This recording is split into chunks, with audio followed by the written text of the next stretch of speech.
નમસ્કાર દર્શક મિત્રો, ખબરશું.com પરથી હું દર્શી નાયક આપ સૌનું સ્વાગત કરું છું. દર્શક મિત્રો, બસ દિવાળીનો પર્વ શરૂ થઈ ગયો એમ જ માનો. હવે આ દિવાળીના પર્વ પર જો તમે ખાસ ઉપાય કરો છો તો માતા લક્ષ્મીના આશીર્વાદ આપ સાથે રહેશે.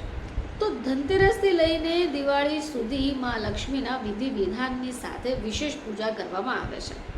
હવે આવામાં માતા લક્ષ્મીની કૃપા પામવા માટે ધનતેરસથી લઈને દિવાળી સુધી ખાસ ઉપાય કરવા જોઈએ. હવે આ વર્ષે કાર્તિક મહિનામાં મા લક્ષ્મીના વિધિ વિધાનની સાથે વિશેષ પૂજા કરાય છે. હવે 18 ઓક્ટોબરથી દિવાળીના 5 દિવસના તહેવાર શરૂ થઈ જાય છે. હવે આ વર્ષે 18 ઓક્ટોબરે ધનતેરસ, 19 ઓક્ટોબરે નાની દિવાળી એટલે કે ચતુર્દશી છે અને 20 ઓક્ટોબરે દિવાળીનો મહાપર્વ છે.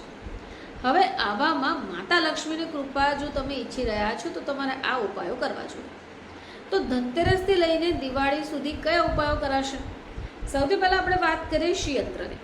તો ધનતેરસથી લઈને દિવાળી સુધી શ્રી યંત્રની પૂરી વિધિ વિધાનથી પૂજા કરવી જોઈએ.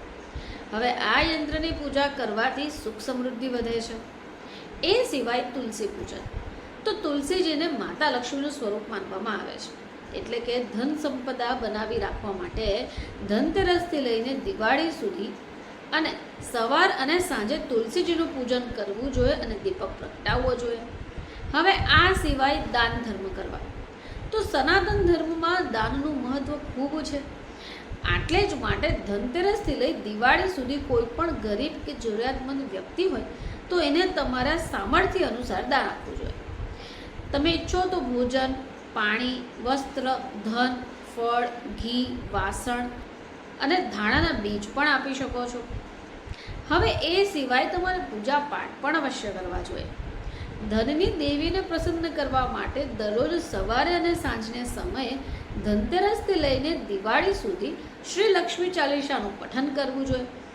આનાથી દરિદ્રતાથી રાહત મળશે. હવે એ સિવાય મંત્ર જાપ.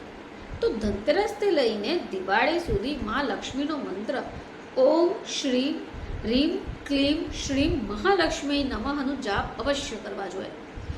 આ જાપ કરવાથી ધન સંબંધી જે તકલીફો છે એ દૂર થઈ શકે છે. તો દર્શક મિત્રો, ફરીથી આપ સમક્ષ હાજર થઈશું. ત્યાં સુધી જોતા રહેજો ખબરશું.com.